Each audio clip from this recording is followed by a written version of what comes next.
Businesses in general are more and more driven by data and by their ability to use data across a broader set of interactions with customers and vendors.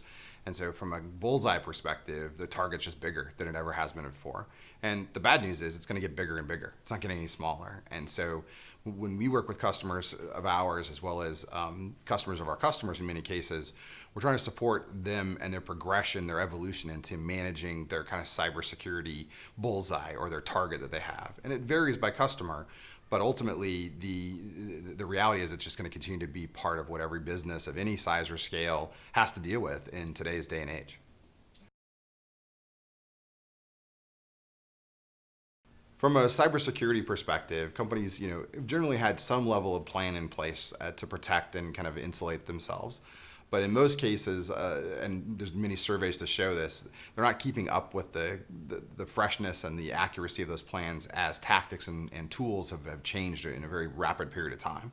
So it's important for businesses to kind of assess those things quickly and on a regular basis and not let things get stale. And ultimately then, as their realities as a business change, continue to assess those from that perspective as well is very important.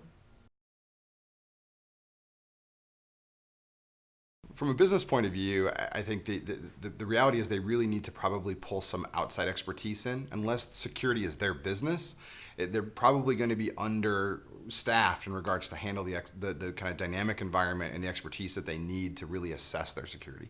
That doesn't mean they don't employ a whole massive set of people to do it all the time, but getting an outside set of eyes and looking at and assessing security from a business point of view is probably a good step to take.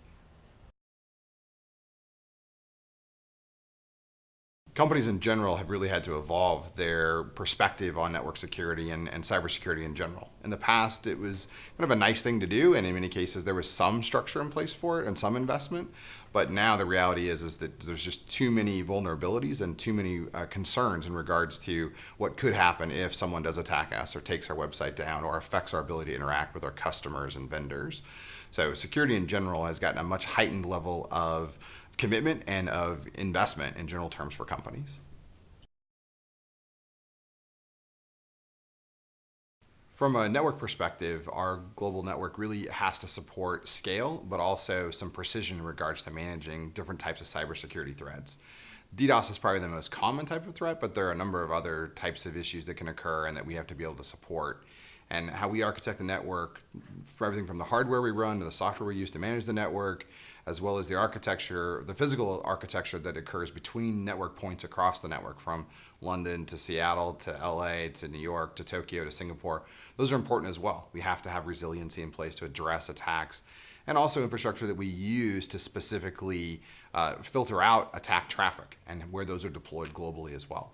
So it's a combination of a whole bunch of things. There's no one particular answer, but we look at all those pieces as critical elements doing our job for our customers from a network security and a cybersecurity point of view.